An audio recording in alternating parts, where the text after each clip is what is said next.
Hi y'all, my name is Daisy. Welcome back to another scrapbook process video.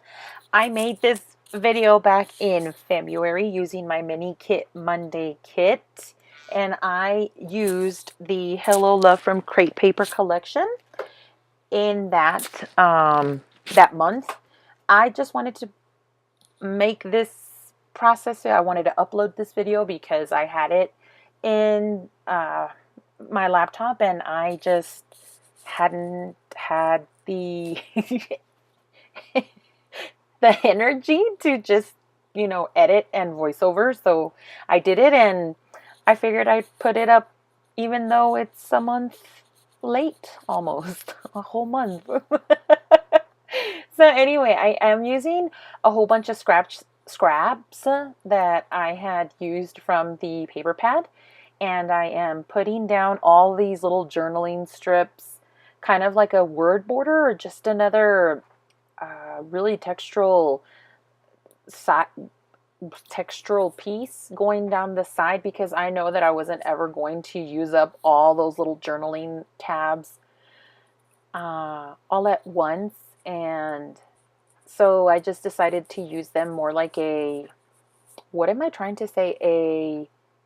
Like a decorative piece, something, an element that has, because it has a lot of textures, because I used all those little tabs and I flipped them up and I ruffled them up so that they would have a lot of texture. I did use my edge distressor that you see there to distress all of the other pages too.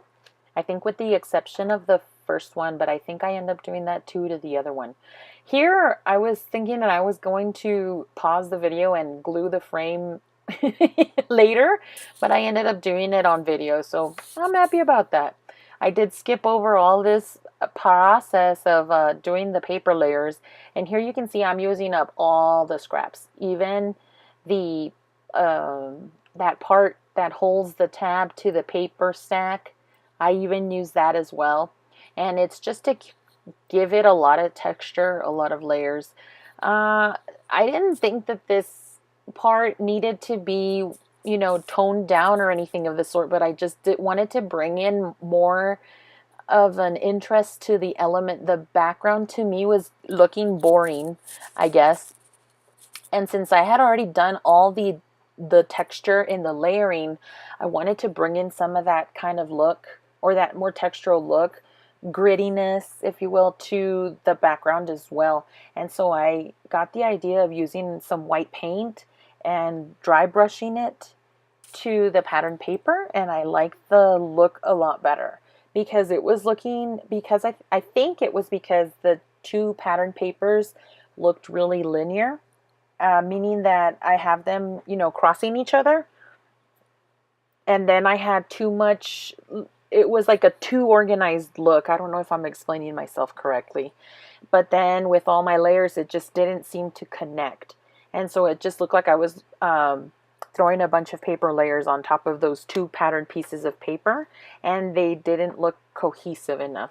So in order for me to feel as though they were more grounded, or that my stack of paper layers was going to go with the two pattern papers that I'm using as my background, I went ahead and added that paint, and I feel like it made more sense to the layout as a whole when I did the whole painting.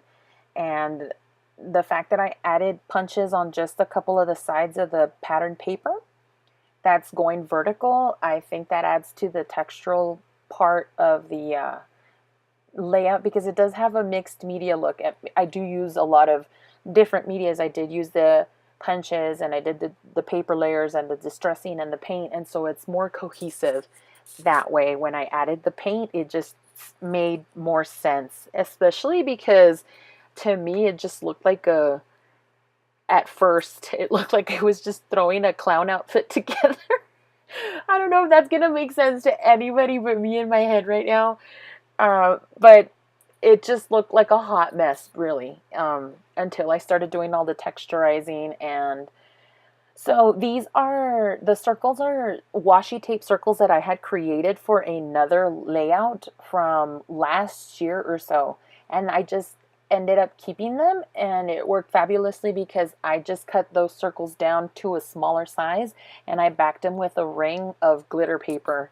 And I ended up liking the look of it because it did give me three um, three circles, and that gave me a visual triangle to kind of, make my layout look complete.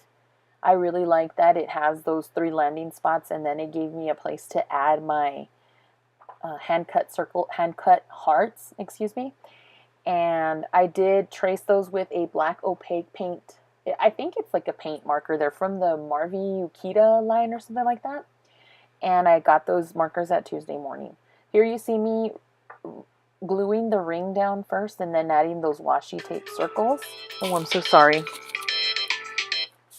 I forgot I had that alarm on my phone. Here you see me using some foam thickers, and I also used some foam pieces from a Valentine's Day foam kit that my kids had done, and I just rescued all the pieces that I could for layering pieces, or those red glitter stickers are from the actual kit itself, so I reused them. And the finishing touches to this is that I do use a gold marker and a black pen to line all my layers, and it gave it a more cohesive look. The only part that you don't see is that I do use a white Jelly Roll pen in a 1.0 size or 10 size, something like that. I can't remember. And you'll see that in the details of the pictures. So I did this using my Mini Kit Monday kit, so I am going to link all the ladies that do participate in Mini Kit Mondays so that you can go ahead and visit their channels if you haven't already or you aren't familiar with the Mini Kit Monday group. And here you can see the details of the white and gold pen and the black lines also. So I want to thank you. If this video didn't make any sense at all, I do apologize. But I had a lot of fun creating it. I hope you had a lot of fun watching it too. We'll see you in the next video. Thank you so much for watching. Bye!